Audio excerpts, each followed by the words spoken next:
Buenas noches, América. El ministro de Justicia de Brasil, Sérgio Moro, dijo hoy que no tiene nada que ocultar con respecto a filtraciones de supuestos mensajes personales con fiscales en la época en la que él lideraba el juicio por sobornos que encarceló al expresidente Luis Ignacio Lula da Silva. Moro se ha visto sometido a una intensa presión tras la publicación de mensajes privados en el sitio web The Intercept, donde presuntamente se muestra cómo, siendo el magistrado, aconsejaba a los fiscales para influenciar a la opinión pública contra el líder del Partido de los Trabajadores. Moro compareció hoy ante un comité del Senado en Brasilia y explicó a los legisladores que algunos de los mensajes que se le atribuyen podrían haber sido alterados deliberadamente. Moro también sospecha que el crimen organizado estaría detrás del supuesto hackeo. Las sospechas de conspiración de Moro con los fiscales ponen en entredicho la imparcialidad del proceso contra Lula y su derecho a un juicio justo. El actual ministro de Justicia debería emplearse a fondo para esclarecer los hechos. Lo peor que podría ocurrir ahora es que Lula acabará siendo exonerado de corrupción por defectos en la instrucción del caso. Moro pudo haber actuado de buena fe, pero debe responder por sus acciones. Si coordinarse con los fiscales siendo el juez viola el debido proceso, su dimisión es inaplazable para preservar lo que muchos vieron en la operación Lava Jato como la demostración de que en la democracia brasileña había una esencial independencia judicial. Son las 8 en Bogotá, Lima, Quito, las 9 en la costa este de Estados Unidos y Santiago de Chile, y las 10 en Buenos Aires. Y esto es Cuestión de Poder. Bienvenidos. Hoy en el programa, Trump lanza su campaña electoral con mensajes reciclados. ¿Le funcionarán nuevamente? Denuncia de torturas en Nicaragua. Human Rights Watch propone sanciones individuales y justicia en el exterior para frenar abusos. Acusan a Maduro de haber vendido 7,4 toneladas de oro venezolano en África. Victory is winning for our country. Hoy comienza un cambio de régimen político. Desde nuestros estudios en Washington, la opinión, el análisis y las voces que nos ayudan a comprender nuestro mundo. Es cuestión de querer, es cuestión de poder. Comenzamos y lo hacemos con un repaso a algunas cuestiones de la actualidad que nos han llamado la atención, a la que les queremos poner la voz de los expertos o algunas notas al pie de página. Como la revelación que hace el rotativo estadounidense Wall Street Journal, que asegura que Nicolás Maduro, el pasado mes de marzo, vendió 7,4 toneladas de oro de las arcas venezolanas a África. ¿Saben cómo lo sacó según el rotativo? En un avión ruso. Y el destino fue Uganda para que fuera refinado y a partir de allí dirigirlo a Oriente Medio o en algunos casos a Turquía. La información requiere de la atención porque no es la primera vez que se produce esto. Y dos, desde el pasado noviembre hay sanciones por parte de la administración estadounidense que afectan particularmente a la venta de oro. Sabemos que Maduro, a través también del espacio aéreo y de aviones, con la connivencia de Rusia, ha conseguido pagar favores a Turquía o a Rusia con oro venezolano, de las arcas venezolanas. Continuamos con otras cuestiones de la actualidad. Una que nos ha llamado la atención, un gráfico, un estudio que nos pone de manifiesto cómo en una de las primeras, si no la primera economía del mundo, en Estados Unidos, los derechos de los trabajadores tienen aún un largo camino que recorrer para que se cumplan. Miren esta comparativa. De las 21 naciones del mundo, solo Estados Unidos, más desarrolladas lógicamente, solo Estados Unidos es el único país en ese grupo de naciones o países desarrollados en la que sus trabajadores tienen 0 días de vacaciones pagadas aseguradas. Otra cosa es que luego las empresas de motu propio puedan hacerlo, pero si no quieren, las empresas no tienen la obligación, no hay una legislación que las obligue. Vacaciones pagadas, remuneradas. Esto afecta a seguro 1 de cada 4 estadounidenses.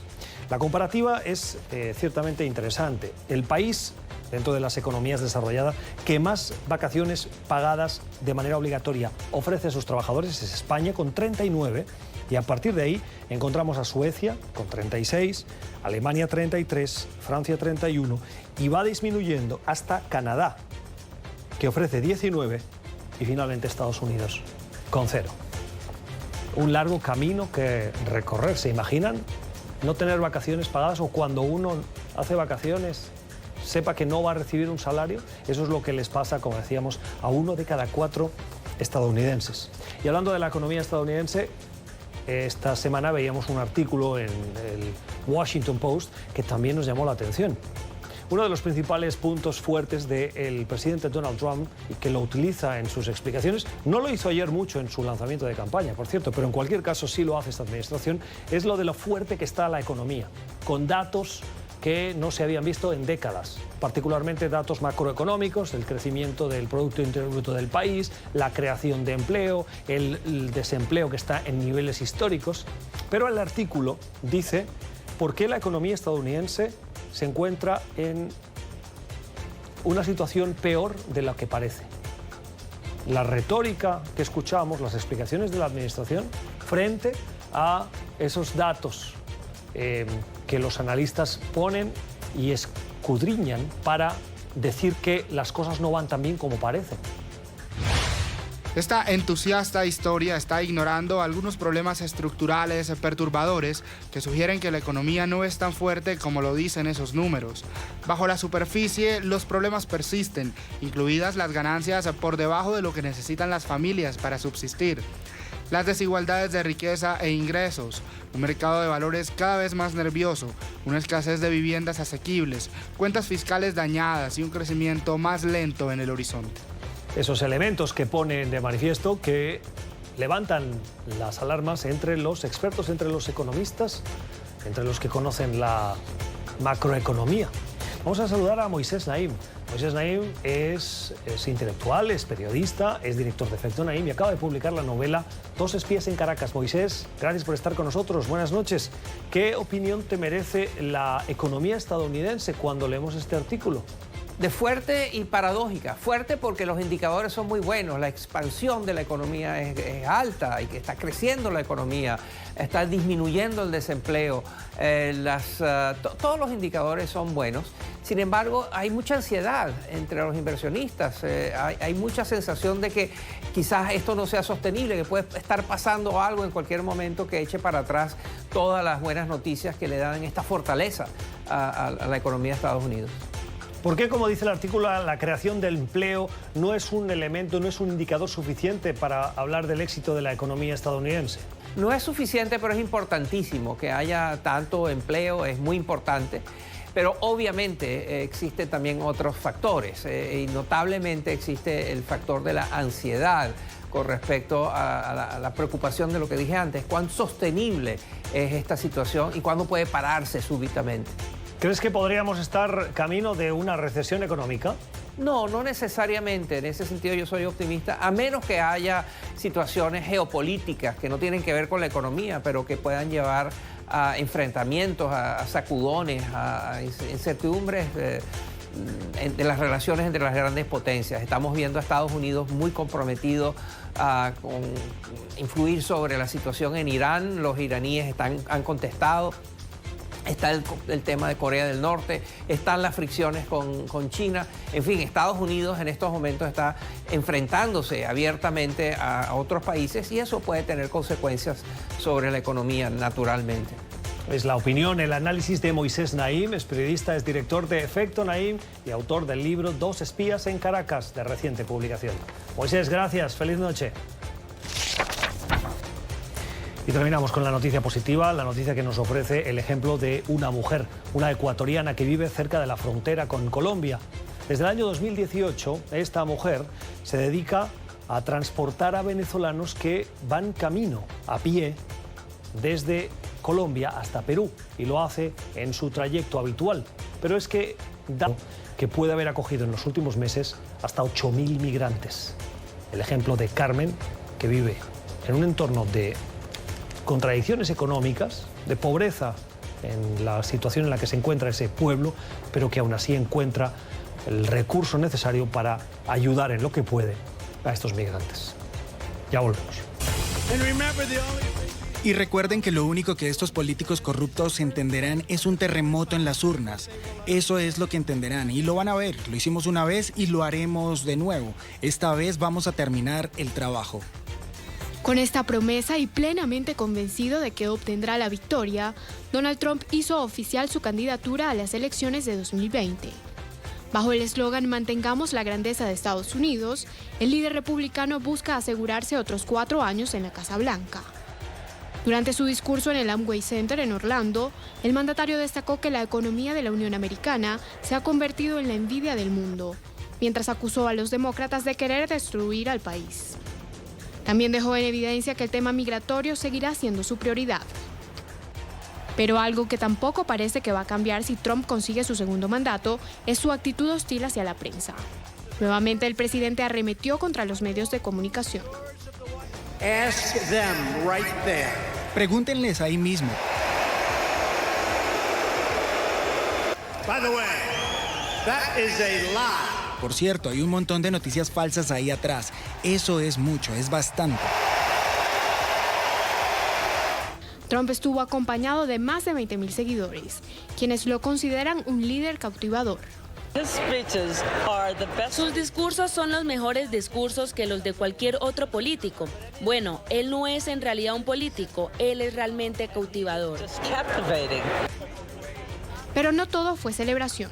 Detractores del mandatario también tomaron las calles de Orlando en rechazo a su postulación. Los partidarios de Trump vinieron a nuestra manifestación solo para pelear con todos y solo para regar el odio. Vi a una manifestante al lado de Trump con una cara negra que es simplemente repugnante y no debe ser tolerado, especialmente no aquí en Orlando. Por su parte, los demócratas respondieron al discurso de Donald Trump. El candidato a las primarias de ese partido, Bernie Sanders, se refirió con sarcasmo al pronunciamiento del mandatario. Tenemos un presidente que es racista, sexista, homófobo, xenófobo y fanático religioso, y su estrategia para ganar la reelección es dividir al estadounidense según el color de nuestra piel, según el lugar donde nacimos, según nuestra religión, según nuestra orientación sexual. Hay más de 20 demócratas que buscan ser el rival de Trump en 2020. Tiempo para el análisis en cuestión de poder, para dar una mirada a las palabras, a la puesta en escena, al mensaje de Donald Trump. Ayer en Orlando, frente a más de 25,000 seguidores, se presentó como el candidato que quiere mantener América grande, haciendo uso de su primer lema de campaña, volver a hacer Estados Unidos o América grande de nuevo. Hemos invitado al profesor Silvio Weisbord. El señor Weisbord es profesor de la Escuela de Medios y Asuntos Públicos en la Universidad George Washington, en la capital estadounidense. Profesor Weisbord, gracias por estar con nosotros. Buenas noches. Muchas gracias, muchas gracias. Quiero comenzar por una opinión general. ¿Qué le pareció, qué vio, qué le llamó la atención del mensaje de ayer del mandatario? No me llamó la atención nada porque era perfectamente esperable que Donald Trump tuviera un discurso como el que tuvo en su acto de inauguración o de lanzamiento de su campaña. De hecho, fueron los mismos temas que tuvo en su campaña para la elección del 2016 y de hecho las diferencias son mínimas, son irreconocibles. Lo que dijo ayer, que podía haber sido perfectamente un discurso de la campaña del 2016. ¿Es un déjà vu? Por ahora parece que sí. Yo creo que la visión que tiene Trump y que tiene su círculo más cercano a él es que él ha funcionado lo que él ha hecho y su discurso ha funcionado, entonces no hay necesidad, digamos, para cambiar o modificar algo. Es muy temprano la campaña, creo que algunos toques de ajuste quizás sean necesarios, especialmente una vez que se defina el candidato o la candidata demócrata, pero yo creo que la vía, digamos, el tronco principal de ideas y de retórica del presidente Trump ya están fijados y sería muy sorprendente que lo cambiara. ¿Usted cree que lo que ha comunicado hasta ahora ha funcionado? Yo creo que, pero él tiene una estrategia electoral de hablarle puramente a su base. Históricamente en las campañas presidenciales en este país, a medida que se acerca la fecha eleccional, los candidatos viran hacia el centro, a un electorado más independiente. Y es muy difícil pensar hoy en día que Trump haga ese tipo de giro, entre comillas, hacia el centro. Creo que le sigue hablando a su base, que es muy fiel. Pensemos el alto grado de aprobación que él tiene entre los votantes republicanos, que es altísimo. Creo que él se conforma con eso. Creo que su estrategia electoral no es tratar de juntar voluntades o tratar de convencer a, entre comillas, el electorado independiente o que tiene algunas dudas sobre él o que, digamos, piensa votar a demócratas y que él piensa que los puede atraer hacia su lado. Creo que nada de esto es parte de los cálculos ahora, que es un cálculo puramente de motivar, movilizar al electorado republicano que está totalmente con él. ¿Y con su base puede conseguir la reelección? ¿Solo con su base? Yo creo que esto tiene que ver obviamente con los estados que son los estados que deciden las elecciones presidenciales en este país, que son 8 o 10 estados, y creo que la apuesta es justamente tratar de movilizar a votantes republicanos o que simpatizan con Trump, incluidos algunos que históricamente han votado por candidatos demócratas, en los estados como la Florida. No es casualidad que este acto fue en Florida porque está apuntando a ese tipo de electorado, en ese tipo de estado que son decisivos en el colegio electoral. Entonces yo creo que esa es su estrategia, digamos, puede ver otras cosas, pero eso es fundamentalmente lo que él quiere, que en estos estados, digamos, que volcaron la elección a su favor en el 2016 y que estaban, digamos, en el borde entre votar a demócratas o republicanos, queden firmemente de su lado. En los últimos días hemos conocido encuestas diversas y ahora que usted habla de los estados clave, me acordaba de que en todas las encuestas que se han ido produciendo, particularmente estas últimas, en los estados clave como Wisconsin, como Carolina del Norte, incluso como Florida. Tengo aquí el dato de una encuesta de Florida de la Universidad de Quinnipiac que dice que un Biden-Trump, ganaba Biden por 9 puntos. Puntos apreciables. Sí, con un Sanders-Trump, Bernie Sanders contra Donald Trump, gana Sanders por 6 puntos. Y en los estados clave, la mayoría, la victoria era para los demócratas. Incluso en Texas, la cuestión iba de un 1%. Claro que con el margen de error todo quedaba tal, pero había distancias en Wisconsin, por ejemplo, de 13 puntos. Yo creo algunas ideas. Si uno mira lo que era la campaña en ese momento, hace 4 años, Hillary Clinton tenía números similares, vale decir, tenía un alto grado de favorabilidad en las encuestas generales, digamos. En segundo lugar, hubo errores en las encuestas. Muchas encuestas no miden el grado de movilización electoral, miden opinión. Y hoy en día opinión no es necesariamente el mejor predictor, digamos, de quién va a ir el día de las elecciones a votar. Vale decir, la simpatía o simpatía negativa, digamos, su opinión negativa contra un candidato, no quiere decir que necesariamente esa gente vaya a votar por ese candidato o vaya a votar contra el otro candidato. Entonces, estas encuestas yo creo que hay que tomarlas como importantes, pero a esta altura del partido creo que no predicen demasiado, porque falta mucho, y porque en el pasado lo que sabemos es que estas encuestas de este tipo no predicen, digamos, el índice de votación, que fue fundamentalmente la gran ventaja que tuvo Trump. En estados como Wisconsin, Michigan, en Pensilvania, que los ganó por un margen muy reducido y que era muy difícil ese margen reducido de votos a su favor haber sido predecido por este tipo de encuestas que lo que miden es inclinación por un candidato. O sea, si entiendo bien, en el análisis que ustedes los académicos hacen, cuando miran a un estado, distinguen cuando ven encuestas entre el porcentaje de movilización el de la opinión. La opinión es lo que reflejan las encuestas, el de movilización es otra cosa. Donald Trump puede haber ganado en estados donde hay una mayoría de ciudadanos que opinan que tendría que haber ganado un demócrata, pero no votaron, no pudieron votar, no quisieron votar. Exactamente. Y la victoria fue para Donald Trump. Y votos, digamos, que las encuestas no captan, que tienden a ser votos en muchos de estos estados que tienden a ser republicanos. A pesar, digamos, del diseño de estas encuestas que tienden a encuestar votantes que tienen o que son independientes o que tienen inclinaciones demócratas. No estoy generalizando. Por eso digo que hay que tomarlas con cuidado estos números. ¿A quién perjudica más esa diferencia entre movilización y opinión? ¿A los demócratas o a los republicanos? Depende de los estados, yo creo. Pero, digamos, el tema es perder de vista que esto es como un termómetro de la temperatura política o de la opinión pública, que no predice absolutamente lo que va a pasar el día de las elecciones, y mucho menos hoy en día, digamos, a mitad de junio, una votación de noviembre del próximo año. Entonces yo creo que hay que tomarlo con cautela y no predecir esto. Es verdad que dentro de la candidatura de Trump, de la campaña de Trump, hay cierta preocupación por esto. Vale decir, en una tendencia donde eventualmente puede haber 20 puntos a favor de un candidato demócrata, eso es preocupante. Pero los márgenes que estamos viendo creo que no son, por diferentes razones, digamos, que nos van a decir exactamente lo que va a pasar de acá a un año y medio. Tres elementos fundamentales, a ver, quiero saber si usted coincide, del discurso de Trump de ayer. El ataque a Hillary Clinton y a los demócratas. El ataque a los inmigrantes en esa política de inmigración y mano dura con la inmigración.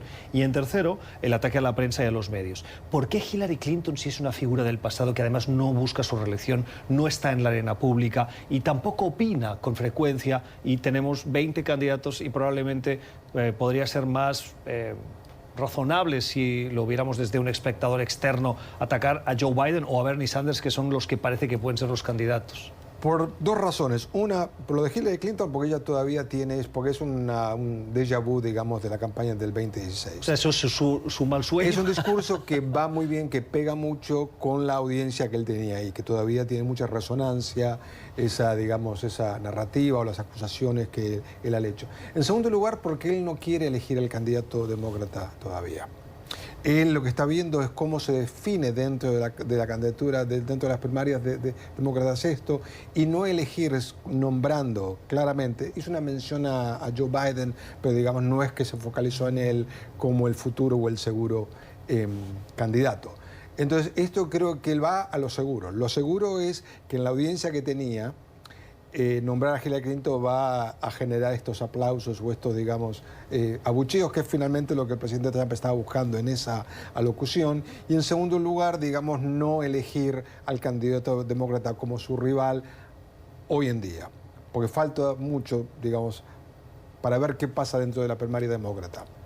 En segundo lugar, porque criticar a la prensa con esa base republicana que tiene sentimientos muy negativos contra la prensa en general, y especialmente contra algunas televisoras, creo que también le da mucho rédito político en ese momento a Donald Trump. No le da rédito quizás de votos, pero digamos en términos de generar esta conexión con la audiencia, criticar a la prensa le da muchos puntos.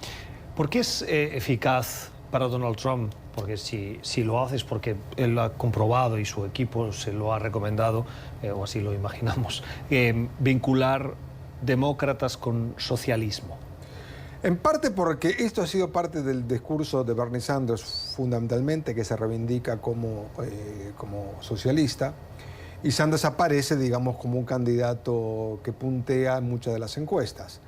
Y creo que no solamente Donald Trump, sino que muchos republicanos tratan de montarse en esto como una forma de criticar y de, digamos, echar por fuera a los demócratas como antiamericanos o como no americanos, o tratar de pegar al socialismo a temas que dentro de cierto electorado, por lo menos en Florida, tiene una imagen muy negativa, ya que me estoy refiriendo a los intentos de muchos republicanos en Florida, decir que hablar de socialismo es hablar de Venezuela, por ejemplo, ¿no? Entonces yo creo que en ciertos estados esta idea de vincular a los demócratas con el socialismo y el socialismo con experiencias fracasadas del socialismo, el presunto socialismo, creo que genera lo que ellos piensan cierto rédito político. ¿Es justo decir que las políticas de los demócratas son socialistas? Algunos, es un debate interno que los demócratas tienen hoy en día. Hay gente como Sanders que, digamos, en términos de salud pública, por ejemplo, claramente identifica con políticas asociadas con, yo lo que diría es un socialismo demócrata, no con un socialismo, digamos, pero eso es socialdemocracia, no socialismo. Exactamente. Y cuando, digamos, y Bernie Sanders cada vez que habla de temas de política de salud socialista no está hablando de Venezuela o de la Rusia comunista, está hablando fundamentalmente de los países escandinavos o de políticas en varios países europeos. La sutileza se pierde, digamos, en el debate político. Los republicanos aprovechan ese flanco, digamos, ¿no? Pero es claro que lo que Sanders promueve, no solamente en temas de salud, sino en otras cuestiones, se aproxima a lo que conocemos como una socialdemocracia. ¿Cómo cubrir al mandatario estadounidense cuando se ha demostrado de manera persistente que sus declaraciones o bien no se ajustan a la realidad al 100%, o bien son literalmente falsas? Yo creo que es el gran desafío que la prensa norteamericana ha tenido en los últimos años, incluso durante la campaña del 2016. ¿Cómo cubrir a alguien que, en primer lugar, critica a la prensa constantemente, de forma negativa, no de una forma razonable o con evidencia. Y creo que tanto algunas cadenas como medios de prensa tienen esa dificultad de cómo cubrir, cómo dar aire, cómo dar prensa, digamos, a alguien que constantemente va al choque. En segundo lugar, alguien, como se ha demostrado en diferentes sitios independientes de chequeo, de información, que constantemente, persistentemente, digamos, viola la verdad o maneja los hechos de una forma políticamente muy conveniente.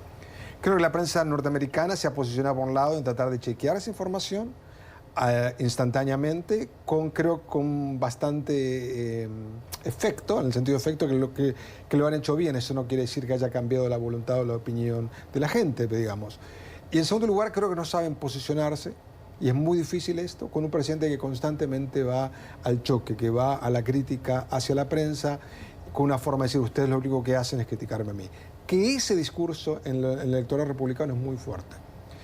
Muchas encuestas de opinión muestran que entre los electores republicanos hay un descontento, una apatía, un enojo frente a la prensa por permanentemente mostrar el lado negativo de Donald Trump. Y creo que Trump se hace eco él mismo de esta idea, digamos, de esta percepción negativa que tiene un gran porcentaje del electorado republicano sobre la prensa en general y de algunos medios en particular. Termino ya. Escogió Orlando, Florida, el estado de Florida, la ciudad de Orlando, para hacer ese lanzamiento. Las encuestas de Quinnipiac, que decíamos al principio, muestran que Trump va por detrás. ¿Se puede ganar la Casa Blanca sin ganar Florida? Creo que es muy difícil de pensarlo, porque Florida tiene 25 votos electorales. Si Trump o cualquier demócrata pierde Florida, tendría que ver que otros estados recuperaría esos votos claves. Florida sigue siendo de esos estados claves, 5, 8, 10 estados, quizás el más clave, porque es muy difícil pensar que perdiendo Florida se pueden ganar otros estados para llegar al número mágico para ganar el colegio electoral. Por eso, digamos, las fichas las están apostando tanto a republicanos y demócratas a ganar al estado de Florida. Es la opinión de Silvio Weisbord, es profesor de la Escuela de Medios y Asuntos Públicos de la Universidad de Georgetown, haciendo análisis del lanzamiento oficial de la candidatura de Donald Trump para la reelección en el 2020. Profesor Weisbord, gracias por estar con nosotros. Gracias. A la pausa y regresamos. Se venció el plazo. Decenas de estudiantes de la Universidad Centroamericana de Managua manifestaron para exigir la excarcelación de todos los opositores presos. El régimen de Daniel Ortega asegura que ya cumplió con ese compromiso tras vencerse el plazo para su liberación.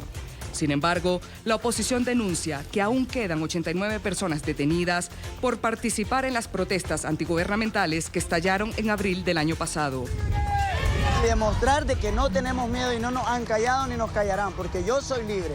Nací libre, soy y voy a morir libre. Y ningún gobierno que me quiera reprimir va a impedir de que yo sea libre. Y mi país tampoco.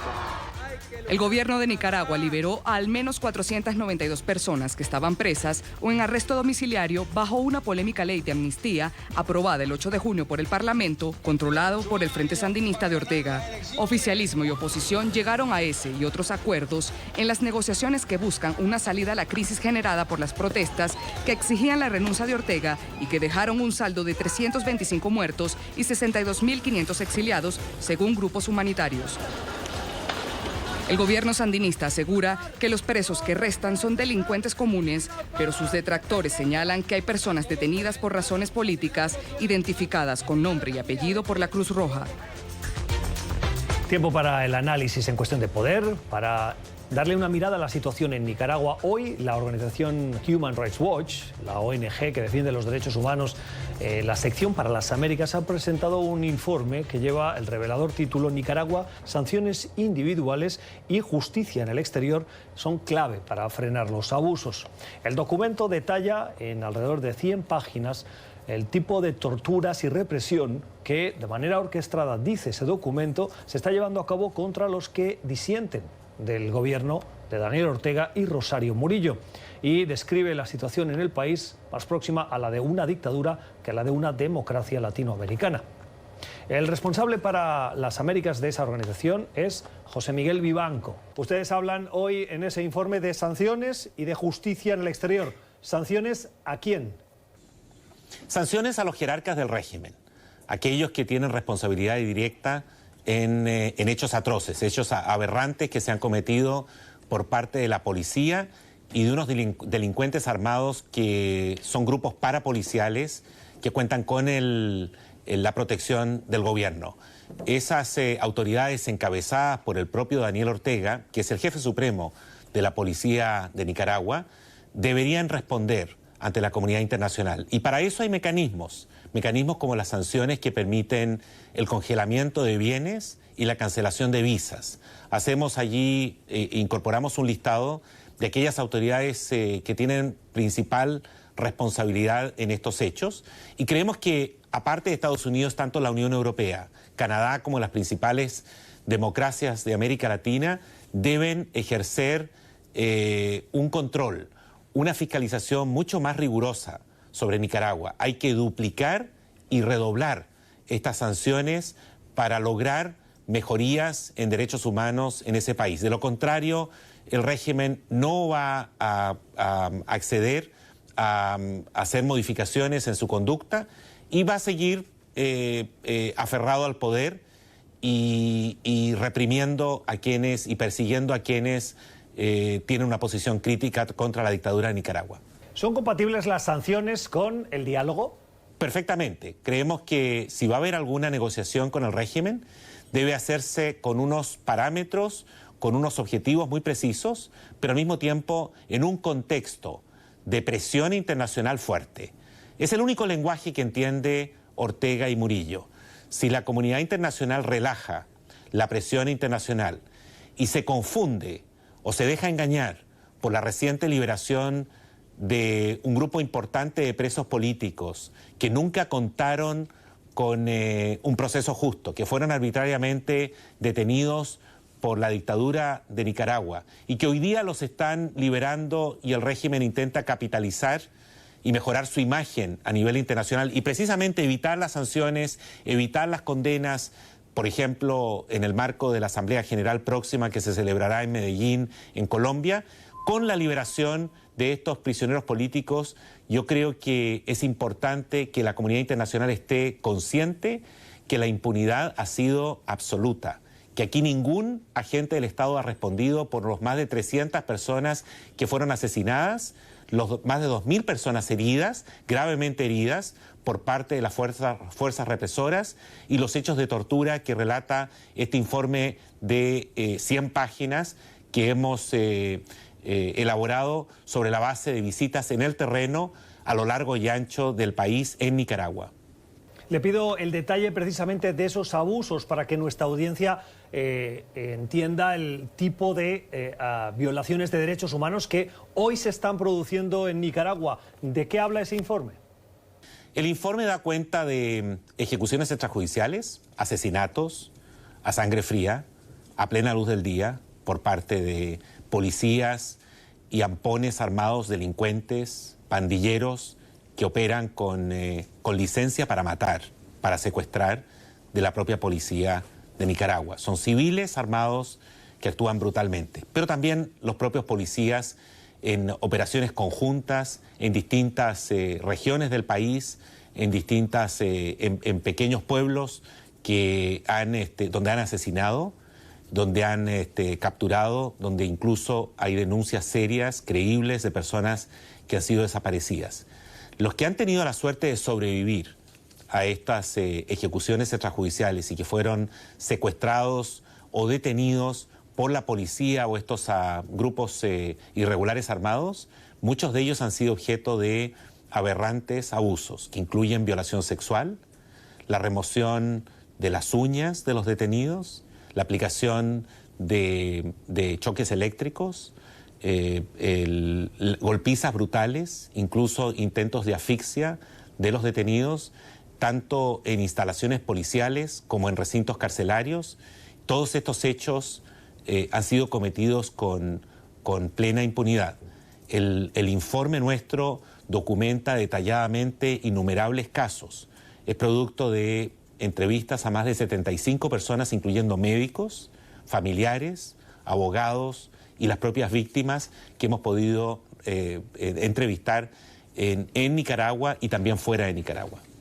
¿Cree que este tipo de comportamientos, de actuaciones, responden a un plan orquestado y dirigido o es simplemente la ausencia del Estado y de control que permite que cada cual reaccione y haga este tipo de comportamiento y de abusos? No, la represión en Nicaragua es el resultado de una decisión que se toma al más alto nivel por parte del propio Ortega y la señora Murillo. En Nicaragua gobierna una dictadura y no se mueve una hoja, no ocurre nada en el país si no hay una orden directa del propio Ortega o de su esposa, la vicepresidenta Murillo.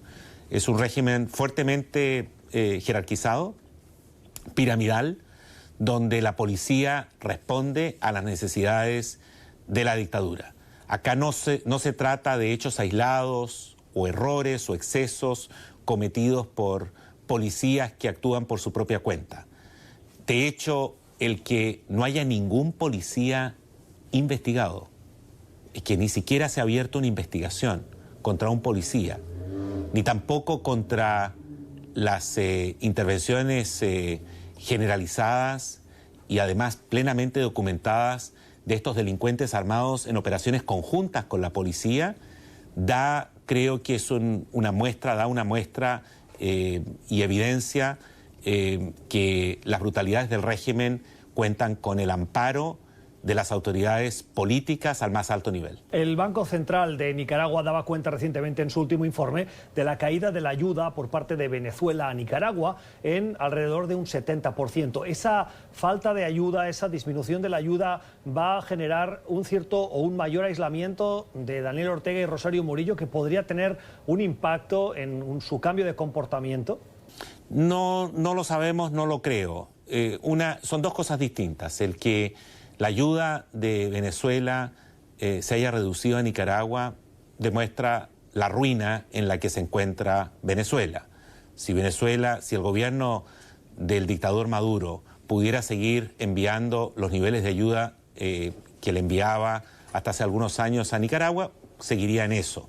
Acá lo importante es que el régimen de Nicaragua está efectivamente aislado por el rechazo que existe a sus prácticas, tanto por parte de la Unión Europea como por parte del hemisferio occidental, en este hemisferio. Tengo que terminar, señor Vivanco, le quiero preguntar, porque se nos acaba el tiempo, sobre la visita de Michelle Bachelet a Venezuela. Me gustaría pedirle si esa visita, que cuenta con la anuencia del gobierno de Maduro, ¿usted le tiene fe? Yo creo que la visita es importante, pero es muy importante que la visita de la alta comisionada Michelle Bachelet no se limite a reuniones con autoridades tanto de gobierno como de oposición y sectores de la sociedad civil. Las reuniones son importantes, pero acá lo trascendental es que ella pueda recorrer el país y hacer presencia en los hospitales y en las prisiones donde se están cometiendo todo tipo de barbaridades. Ella es la máxima autoridad de derechos humanos de Naciones Unidas. Esta misión no puede ser interpretada como una visita de tipo protocolar para celebrar reuniones que pudo haber celebrado en Ginebra sin necesidad de ir hasta Venezuela. Termino ya. Usted acaba de publicar un artículo, en este caso sobre Colombia, sobre otro asunto. Habla usted del asesinato de defensores de derechos humanos y líderes comunitarios en el país, en Colombia, que, dice usted, no cesa. El artículo lo publica la revista Semana y habla de que el gobierno está adornando las cifras de esos líderes sociales asesinados y que esa supuesta reducción de la que ha informado el gobierno de Iván Duque del 30% podría ser no más un espejismo. ¿Por qué tiene la percepción y hace esta afirmación de que los datos podrían estar maquillados? Los datos están maquillados porque el gobierno del presidente Iván Duque está utilizando los datos de casos confirmados de líderes sociales asesinados. Pero hay un número importante que asciende a 46 casos de situaciones que están bajo verificación por parte de Naciones Unidas. Y lo correcto es esperar a que el proceso de verificación termine.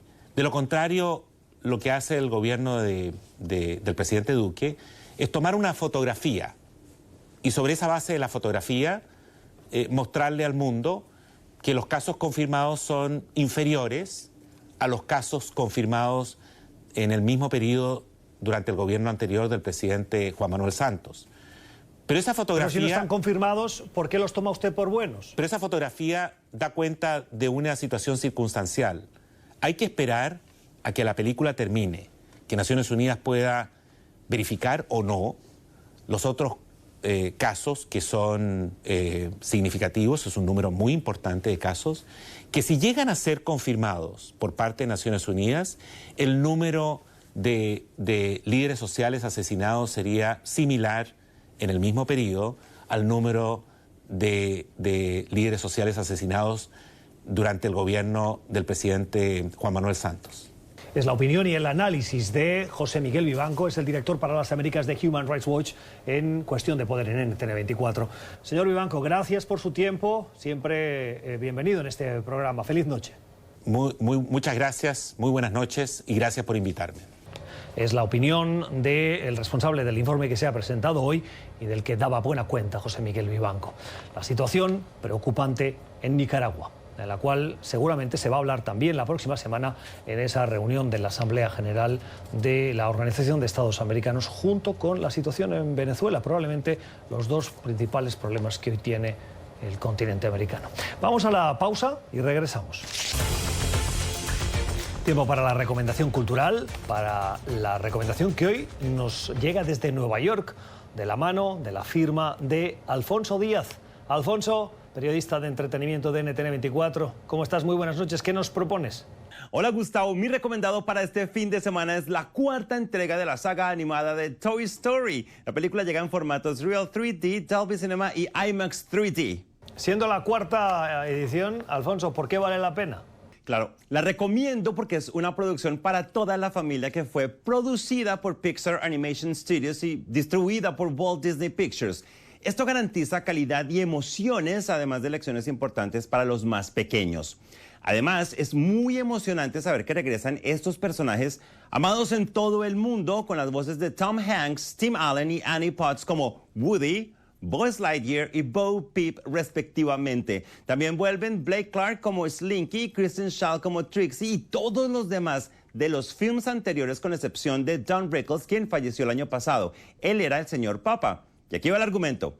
Woody siempre ha tenido la convicción de que su lugar en el mundo es al lado de su niño o niña, sea Andy o Bunny, pero resulta que Bunny recluta en su habitación a un nuevo muñeco llamado Forky y por él le toca iniciar una aventura callejera, de carretera, al lado de viejos y nuevos amigos. La película que se estrena este próximo viernes de Josh Coley, con la voz de Tom Hanks en su versión en inglés. Gracias, Alfonso. Feliz noche. Nosotros nos vamos a las redes sociales a buscar algunos de los mensajes que nos han llamado la atención o que ustedes nos han hecho llegar. Mensajes en las redes sociales que nos llegan sobre temas de actualidad. Uno, que lo conversábamos hoy con nuestro invitado, sobre el lanzamiento de la campaña para la reelección del presidente Donald Trump. Mensajes como este. Y ya comenzaron la misma campaña. Ahora aseguran que una encuesta coloca a Trump detrás de 6 demócratas en intención de voto en Florida. Después resulta que Donald Trump vuelve a ganar. Pero esa lacre, con su cara bien lavada, seguirá escribiendo basura. Gracias por su mensaje. Efectivamente, el presidente Donald Trump no cree en las encuestas. De hecho, hoy el invitado nos hacía la distinción entre la opinión que reflejan las encuestas y la capacidad o la movilización que en los estados hay. Y esa diferencia es de la que él se benefició en las últimas elecciones. ¿Estará Trump haciendo ese mismo cálculo ahora, de cara al 2020? Más mensajes no tan elogiosos con el presidente. El mitómano de Trump inició su campaña para la reelección en Florida. Su estrategia de campaña es por demás huérfana. La fundamenta, 1, una política antiinmigrante. El mensaje de José Rafael López, muy partidario de Trump, no lo parece. En cualquier caso, sí, esa derivada latinoamericana, esas políticas de esta administración de diplomacia dura con Cuba, con Nicaragua y con Venezuela, sí forman parte de ese haber. No en la invasión, como usted menciona, pero muy probablemente, como ponen de manifiesto muchos analistas venezolanos, esta administración sí le ha puesto presión al gobierno de Nicolás Maduro, igual que al de Daniel Ortega, y ha revertido algunas políticas de Barack Obama con respecto a Cuba. En eso hay que darle el crédito al presidente Trump. El Mundial de Qatar 2022 es el Odebrecht del mundo del fútbol. Interesante la comparación que nos hace con el Mundial y Odebrecht. En este caso, si nos permite la puntualización, sería más preciso comparar Odebrecht con el cuerpo directivo de la FIFA. El mundo del fútbol y el Mundial per se es algo positivo, especialmente para los amantes del deporte. Intentemos separar deporte de los corruptos que están al frente de la FIFA y cuyos procesos de investigación avanzan, igual que avanzaron los de Odebrecht y que, como se ha demostrado, en muchos países han acabado con sentencias condenatorias. Así terminamos. Gracias por la generosidad de su tiempo. Esperamos que hayan aprendido como lo hemos hecho nosotros de nuestros invitados. Volvemos mañana a la misma hora. Que descansen. Feliz noche.